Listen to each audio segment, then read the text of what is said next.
दोस्तों नमस्कार, कैसे हैं आप। तो स्वागत है आपका एक बार फिर से आपके अपने यूट्यूब चैनल डिजिफ्लाई में। तो दोस्तों आज की इस वीडियो में हम शुरुआत कर रहे हैं इतिहास की।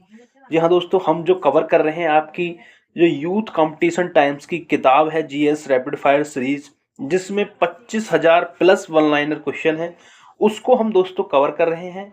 और इसमें हमने आपके उत्तर प्रदेश सामान्य ज्ञान, जनसंख्या एवं नगरीकरण और पर्यावरण एवं पारिस्थितिकी, ये 3 टॉपिक कवर कर लिए हैं दोस्तों।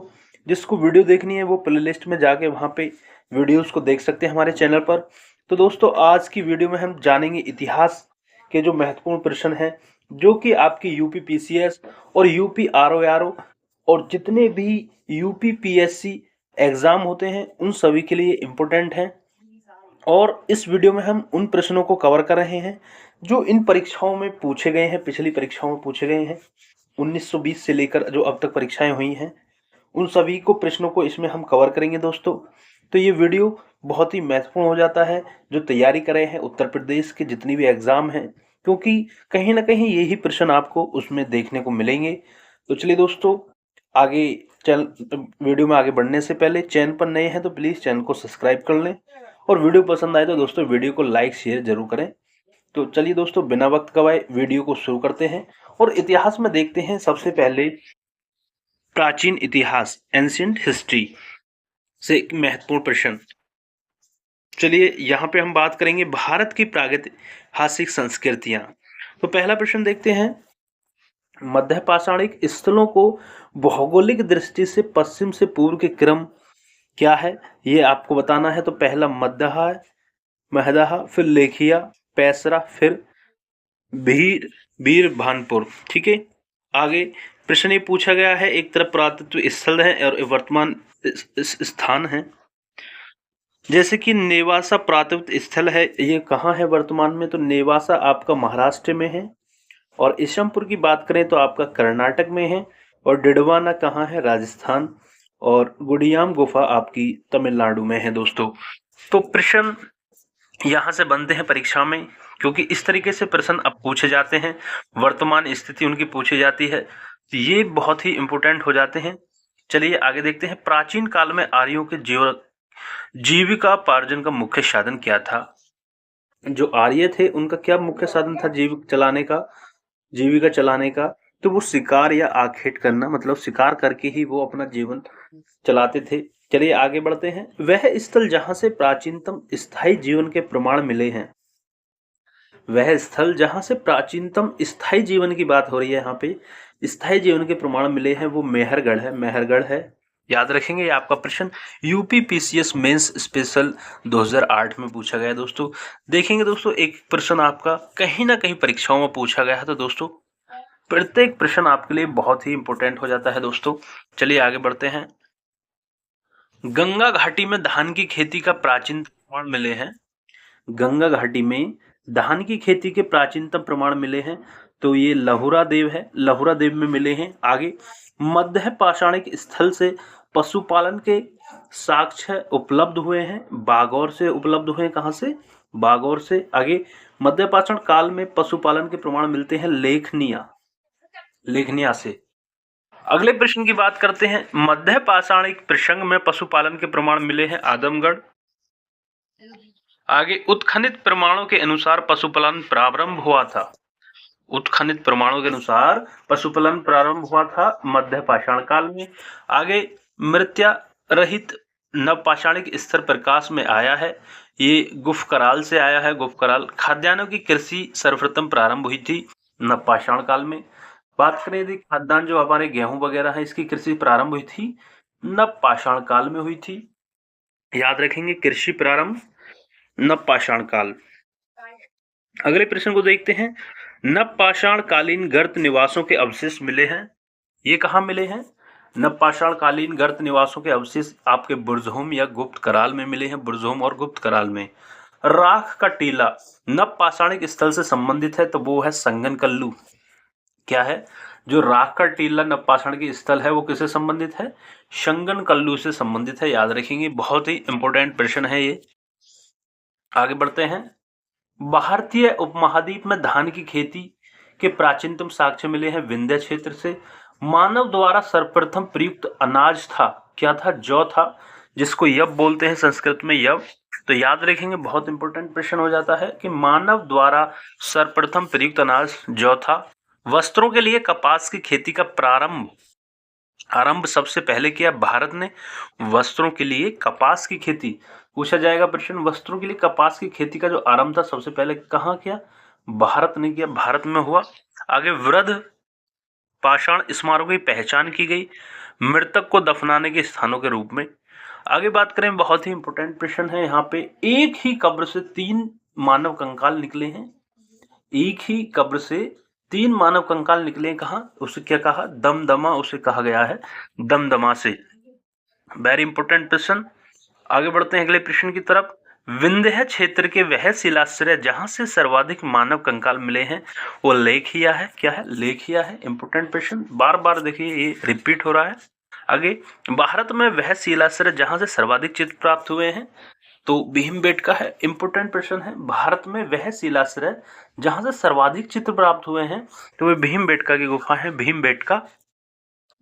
अगले प्रश्न की बात करें, ददेहरी एक पर्वतीय हड़प्पीय प्रवास स्थल है, पंजाब है। ददेहरी एक पर्वतीय हड़प्पीय प्रवास स्थल है जो कि पंजाब में है, ठीक है, पंजाब।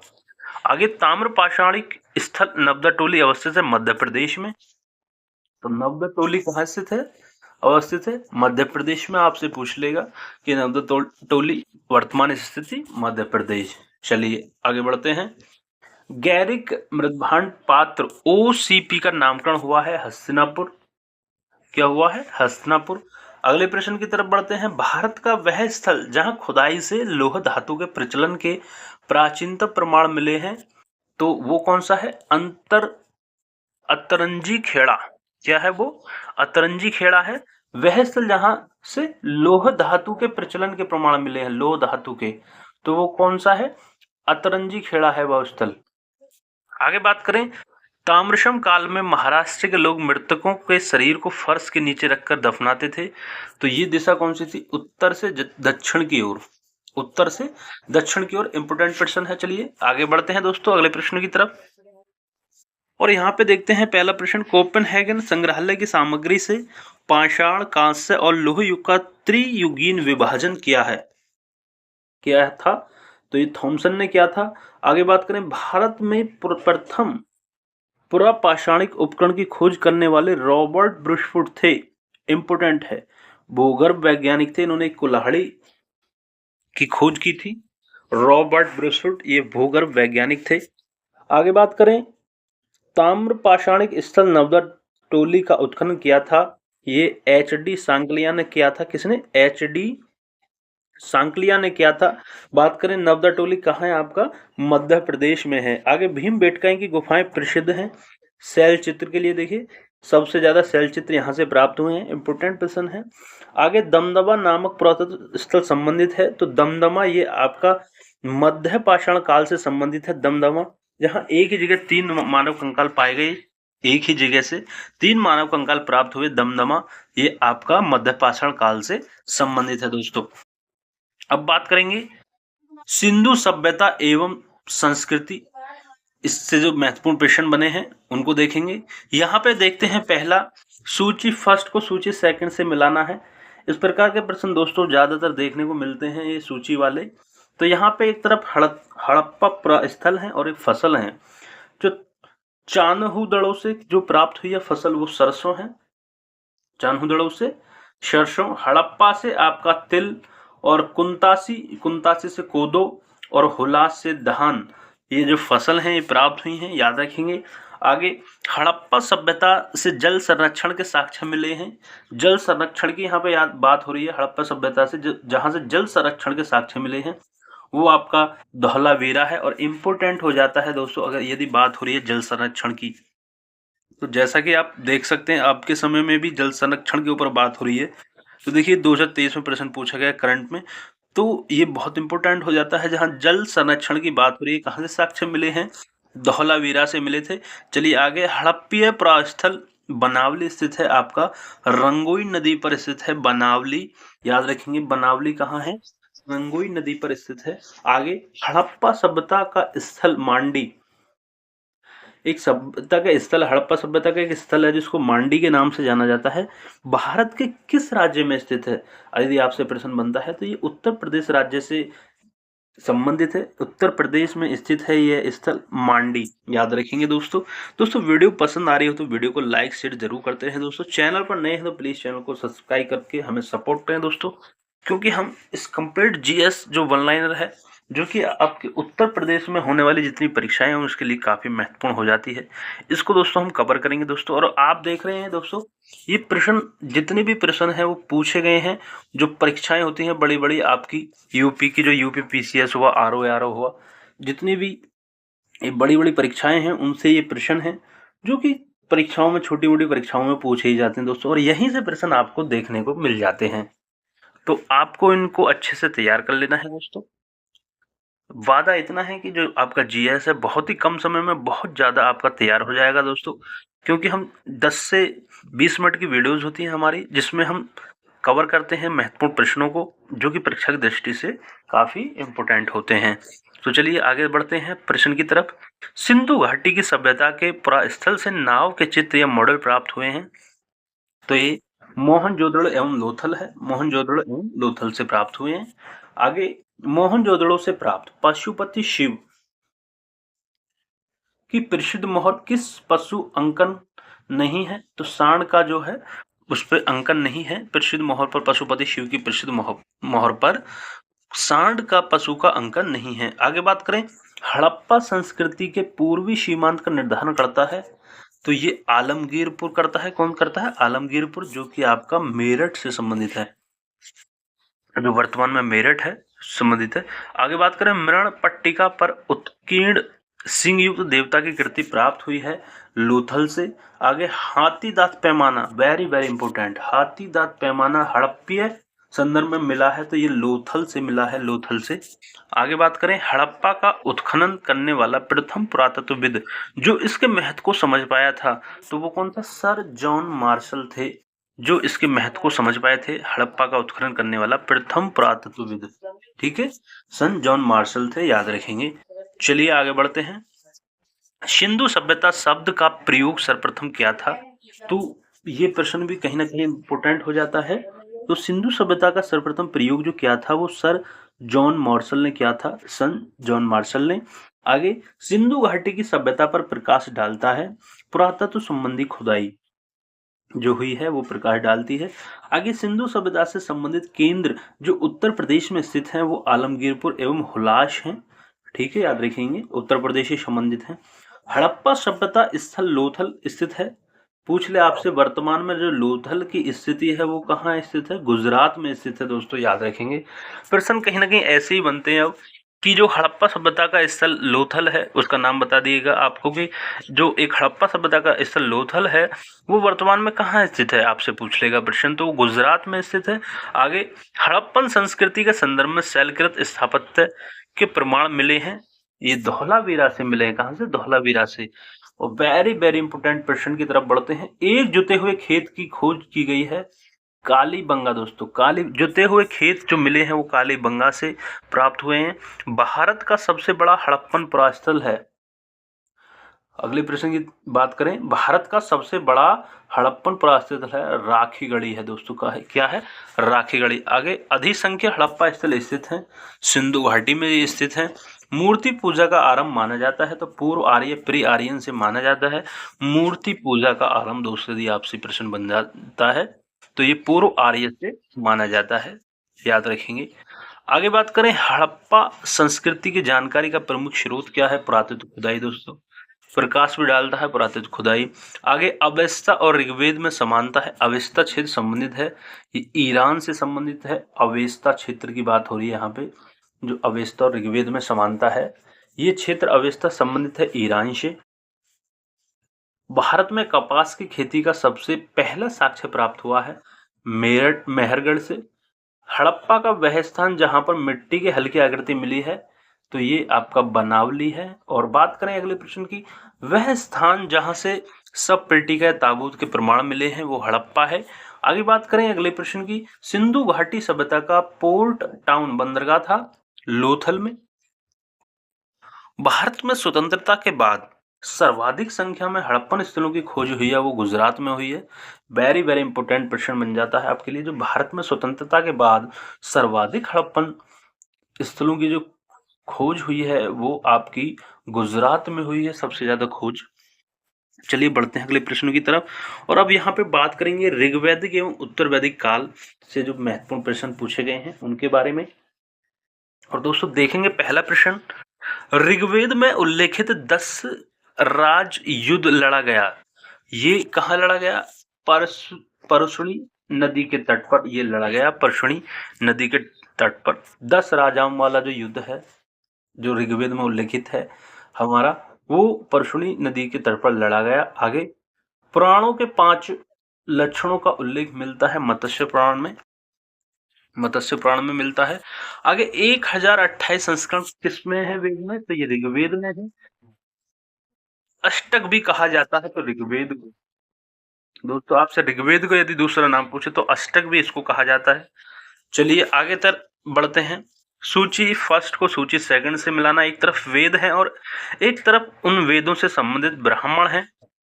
आपसे पूछ लेता है कि कौशिकी और ऐतरेय ब्राह्मण किस वेद से संबंधित है, तो आप ऋग्वेद बताएंगे। तो इस तरीके से यहाँ पे हमें मिलान करना है कि ऋग्वेद के जो ब्राह्मण है वो कौशिकी और ऐतरेय ब्राह्मण है। और बात करें यजुर्वेद की तो शतपथ एवं तैतरीय ब्राह्मण ये यजुर्वेद से संबंधित हैं। बात करें सामवेद की तो साम पंचविश, षण्विश और अद्भुत तथा जैमिनी प्राप्तन ये आपके सामवेद के ब्राह्मण। और बात करें अथर्ववेद सबसे नया वेद है जिसको कहते हैं, तो वो गोपथ ब्राह्मण है। क्या? गोपथ ब्राह्मण। और बात करें आप दोस्तों सबसे प्राचीन वेद कौन सा है? सबसे प्राचीनतम वेद आपका ऋग्वेद है, आप याद रखेंगे। अब यहाँ पे है एक वेदांग नहीं है, स्मृति वेदांग नहीं है। दोस्तों बात करें वेदांग की तो वेद कितने होते हैं? वेद की यदि बात करें तो वेद 4 हैं जो कि यहाँ पे दिखाए गए हैं, ऋग्वेद, यजुर्वेद, सामवेद, अथर्ववेद। सबसे पुराना वेद ऋग्वेद और सबसे नवीन अथर्ववेद है। और बात करें वेदांग तो वेदांग दोस्तों 6 वेदांग होते हैं, शिक्षा, कल्प, ज्योतिष, निरुक्त, छंद, व्याकरण।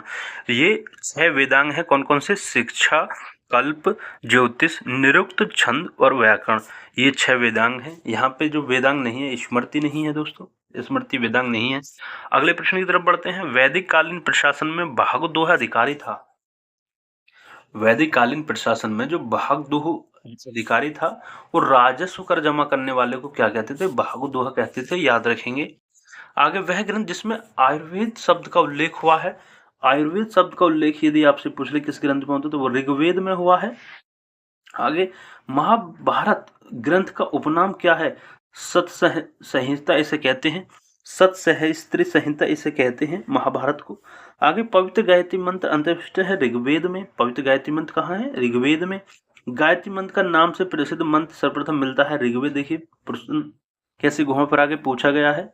आगे ऋग्वेद की मूल लिपि थी ब्राह्मी। आपसे पूछ ले कि जो ऋग्वेद है उसकी मूल लिपि क्या थी, तो ब्राह्मी। आगे बात करें ऋग्वेद पर आधारित संकलन है तो ऋग्वेद पर आधारित जो संकलन है वो सामवेद का है, सामवेद। ऋग्वेदिक धर्म था तो ये बहुदेववादी था। ऋग्वेदिक धर्म जो था वो क्या था? बहुदेववादी था। आगे ऋग्वेद काल में जनता विश्वास करती थी, बलि एवं कर्मकांड पर विश्वास करती थी ऋग्वेदिक काल में। आगे गोत्र शब्द का सर्वप्रथम प्रयोग हुआ है, ये ऋग्वेद में ही हुआ है। ऋग्वेद में सर्वाधिक संख्या में मंत्र संबंधित हैं। इंद्र जो देवता है, इंद्र उससे संबंधित है। सबसे प्राचीन वेद की बात करें ऋग्वेद। चलिए दोस्तों देख रहे हैं आप ऋग्वेद से जो कितने प्रश्न ऋग्वेद से बनते हैं दोस्तों, कहीं ना कहीं इसको पढ़ना बहुत ही इंपॉर्टेंट हो जाता है।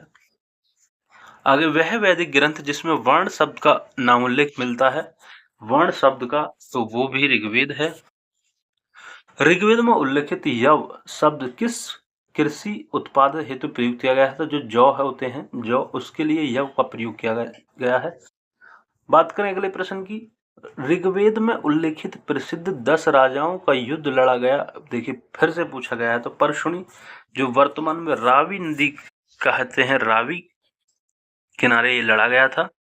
ऋग्वेदिक काल के प्रारंभ में महत्वपूर्ण मूल्यवान संपत्ति समझा जाता था, गाय को समझा जाता था। आगे बात करें, वैदिक काल में अघन्या माना गया है किसको? गाय को। दोस्तों जो अघन्या शब्द है वो गाय को कहा जाता था वैदिक काल में। वैदिक साहित्य जिसमें मोक्ष की चर्चा मिलती है उसे उपनिषद कहा गए हैं। वैदिक साहित्य में जिसमें मोक्ष की चर्चा मिलती है उनको उपनिषद कहा गया है। वैदिक देवताओं में पुरोहित माना जाता था बृहस्पति को। दोस्तों वैदिक देवताओं में पुरोहित माना जाता था बृहस्पति को। आगे उत्तर वैदिक काल में आर्य संस्कृति का धुर समझा जाता है कुरु और पांचाल को समझा जाता है। उत्तर वैदिक काल में आर्य संस्कृति का धुर जो समझा जाता है वो कुरु और पांचाल को समझा जाता है। चलिए आगे बढ़ते हैं दोस्तों। वैदिक कर्मकांड में होता का संबंध है। जो वैदिक कर्मकांड में होता का संबंध किससे है? ऋग्वेद से। आगे आरंभिक वैदिक साहित्य में सर्वाधिक वर्णित नदी कौन सी है? बहुत बार ये प्रश्न पूछा गया है कि जो वैदिक साहित्य में सर्वाधिक जो वर्णित नदी है वो सिंधु नदी है। और दोस्तों बात करें यहाँ पे सबसे पवित्र नदी की, तो सबसे पवित्र नदी किसे माना गया? सरस्वती को। और सबसे ज्यादा जो वर्णित हुआ है सर्वाधिक वर्णन वो सिंधु नदी का हुआ है, आप याद रखेंगे। और यहाँ प्रश्न बनता है कि ऋग्वेद में मातेतमा देवीतमा नदीतमा संबोधित किया गया है सरस्वती नदी को ही, क्योंकि इसको सबसे प्रसिद्ध नदी माना जाता था। आगे बात करें, शुक्ल यजुर्वेद की संहिता वाज सैनी संहिता। आगे बात करें, शतपथ ब्राह्मण में उल्लेखित राजा विदेह माधव से संबंधित ऋषि थे, तो ऋषि गौतम राहुगण थे। अगले प्रश्न की तरफ बढ़ते हैं, जिस ग्रंथ में पुरुष मेद का उल्लेख हुआ है वह है, तो वह कौन सा है? शतपथ ब्राह्मण है। कौन सा? शतपथ ब्राह्मण। आगे गोपद ब्राह्मण संबंधित है अथर्ववेद से। गोपद ब्राह्मण यदि आपसे पूछ ले, देखिए ऐसे प्रश्न बनते हैं कि गोपद ब्राह्मण संबंधित है तो अथर्ववेद से। आयुर्वेद अर्थात जीवन का विज्ञान उल्लेख सर्वप्रथम मिलता है अथर्ववेद में। कहाँ मिलता है? आयुर्वेद अर्थात जीवन का विज्ञान का उल्लेख मिलता है अथर्ववेद में। वह उपनिषद जिसमें पहली बार निराशावाद के तत्व दिखाई देते हैं वो मैत्राणी है। कि कौन सा है? मैत्राणी है, याद रखेंगे दोस्तों। चलिए बढ़ते हैं आगे। भारतीय प्रतीक पर उत्कीर्ण सत्यमेव जयते लिखा गया है। भारतीय प्रतीक पर उत्कीर्ण सत्यमेव जयते लिखा गया है तो मुंडोपनिषद है। और बात करें यहाँ पे जिंद अवेस्ता और ऋग्वेद में समानता है। जिंद अवेस्ता ईरान से संबंधित, देखिए प्रश्न द्वारा पूछा गया वही प्रश्न। आगे बात करें, प्राचीन भारत में निशाका से जाने जाते थे तो स्वर्ण आभूषण। निशाका क्या था? निशाका स्वर्ण आभूषण। 14वीं सदी ईस्वी पूर्व का एक अभिलेख जिसमें वैदिक देवताओं का वर्णन है प्राप्त हुआ है भोजकोई, जो एशिया माइनर से संबंधित है। आगे मनुस्मृति मुख्यतः संबंधित है समाज व्यवस्था से मनुस्मृति संबंधित है। आगे बात करें, वह उपनिषद जिसमें आध्यात्मिक ज्ञान के विषय में नचिकेता और यम का संवाद प्राप्त होता है उसे कठोपनिषद कहते हैं। बढ़ते हैं अगले प्रश्न की तरफ। ऋग्वेद में उल्लेख अफगानिस्तान के साथ आर्यों के संबंध का सूचक कुंभा या कुम्र नदी। ठीक है, कुंभा या कुम्र नदी। आगे सर्वाधिक ऋग्वैदिक सूक्त समर्पित हैं तो इंद्र को समर्पित हैं। आगे बात करें, आर्य शब्द का शाब्दिक अर्थ है श्रेष्ठ। क्या है? श्रेष्ठ है। आगे बात करें, अर्धयु का अर्थ था यज्ञ करने वाला पुरोहित। क्या था? अर्धयु का अर्थ था यज्ञ करने वाला पुरोहित। आगे बात करें, उपनिषद काल के राजा अश्वपति शासक थे केकय। ठीक है, केकय। सर्ग प्रतिसर्ग वंश मनवंतर और वंशानुचरित संकेतक है पुराणों के। आगे बात करें, भारत का प्रथम विधि निर्माता माना जाता है। किसको माना जाता है? मनु को माना जाता है। प्राचीन काल के महान विधि निर्माता मनु। तो दोस्तों कौसे शब्द का प्रयोग किया गया है रेशम के लिए। कौसे शब्द का प्रयोग किसके लिए किया गया है? रेशम के लिए किया गया है कौसे शब्द का प्रयोग। अब देखते हैं यहाँ पे क्लासिकल संस्कृत में आर्य शब्द का अर्थ क्या है? एक उत्तम व्यक्ति। आर्य क्या है? एक उत्तम व्यक्ति। बात करें, ऋग्वेद है स्रोतों का संकलन। ऋग्वेद है क्या? स्रोतों का संकलन है। आगे बात करें, इतिहास शब्द का उल्लेख मिलता है तो ये अथर्ववेद में मिलता है। इतिहास शब्द का उल्लेख आपका अथर्ववेद में मिलता है। ऋग्वेद में उल्लेखित 10 राजाओं का संग्राम हुआ था परशुनी, जिसको रावी बोलते हैं, रावी नदी के तट पर। दोस्तों तो दोस्तों आज की वीडियो में इतना ही। दोस्तों वीडियो पसंद आई हो तो दोस्तों वीडियो को लाइक शेयर जरूर करें अपने दोस्तों तक। दोस्तों चैनल पर नए हैं तो प्लीज चैनल को सब्सक्राइब जरूर कर लें। दोस्तों, और हमें सपोर्ट करते रहें दोस्तों। मिलते हैं फिर ऐसी नई जानकारी के साथ अगली वीडियो में दोस्तों। और हाँ दोस्तों, एक और ज़रूरी बात, यदि आप तैयारी कर रहे हैं स्पेशली आर की, यूपी आर की, तो हमने जो हिंदी की प्लेलिस्ट है, जो 60 नंबर की हिंदी पूछी जाएगी आपसे, उसकी भी प्लेलिस्ट हमने अच्छे से तैयार कर रखी है। और कुछ उसमें कुछ टॉपिक रह गए हैं, हम उनको भी कवर करेंगे बहुत जल्दी एग्ज़ाम से पहले। और दोस्तों हाँ, अब आज से ही आपको देखने को मिल जाएंगी करंट अफेयर की क्लासेस। तो दोस्तों प्लीज़ चैनल पे नए हैं तो प्लीज़ चैनल को सब्सक्राइब जरूर करके हमें सपोर्ट करें दोस्तों। चलिए मिलते हैं अगली वीडियो में, तब तक के लिए जय हिंद, जय भारत, खुश रहें, मस्त रहें, स्वस्थ रहें। हैप्पी दिवाली सभी को।